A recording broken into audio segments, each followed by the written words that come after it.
everybody. Here we are on the third day of IATEFL conference in Liverpool, and we're here with three colleagues of ours who will introduce themselves now. Want me to start? Yes. My name is Sandy Morel and I live and work in Portugal, and I'm a teacher educator and I'm also a passionate picture book user. Hello, my name's Gail Ellis and I live and work in Paris. I'm also a passionate picture book user and I work with pre-primary and primary teachers in the main. My name is Tasha Grunbaum. I live and work in the Netherlands, and likewise I'm a great fan of picture books, and I work in teacher education for Avans University of Applied Sciences, and I'm finishing off my research with picture books in teacher education. They will tell us now about that project that they have been doing for how long? Not very long. 6 months? But yes, about 6 months. We started in October of 2018. So the project is, we call it PEPELT. PEPELT stands for Picture Books in European Primary English Language Teaching. And we originally applied for some European funding, which we didn't get, but we thought that the idea was so great that we would try by ourselves in small steps.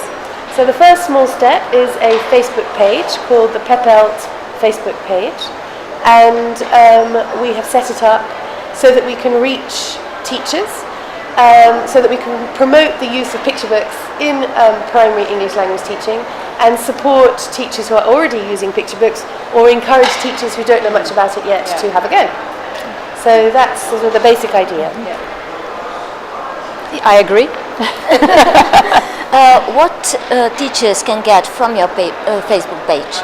Oh, I think it's a wonderful community of primary teachers using picture books or who would like to do it. So when they join our Facebook page, it's a public page, so you don't need to be a Facebook user, you don't need to be registered on Facebook. You can just type in PEPELT21 and you will get to the page. And you will get, every month we have one theme, and every theme has got one book of the month.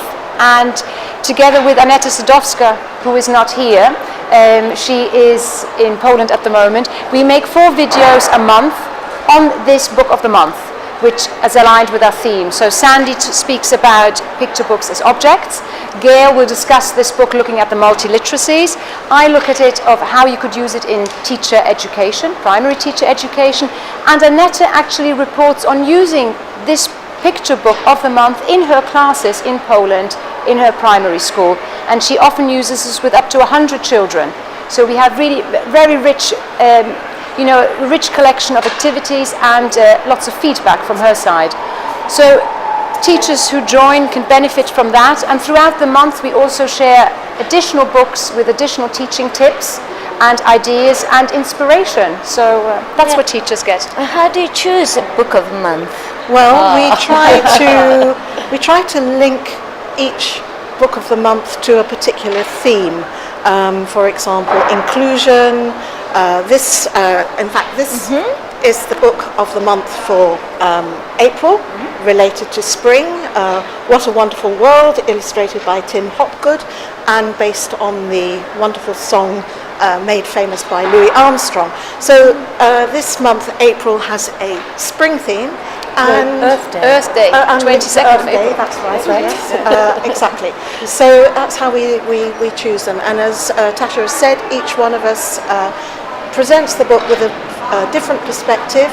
And for me personally, that brings a new challenge each month, where we have to think what we're going to say and try to say, hand over our ideas succinctly and clearly. And we hope that it really does inspire teachers to go out and either use this book or another book of their own choice, and to use it in their primary English language classrooms. Is there an opportunity for other teachers to share their ideas with you?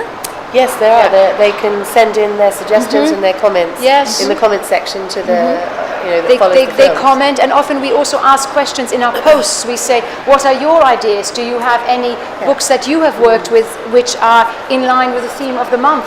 Comment, leave your ideas and leave your resources or your activities.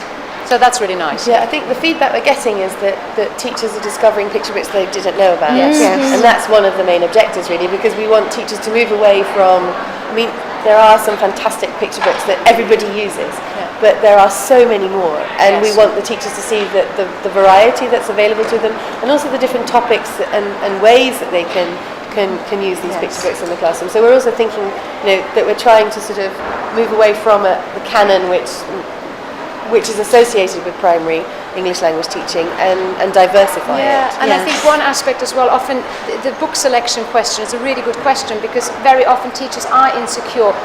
Which book suits my language learner and the illustration match the age of the language learner, and that's really difficult.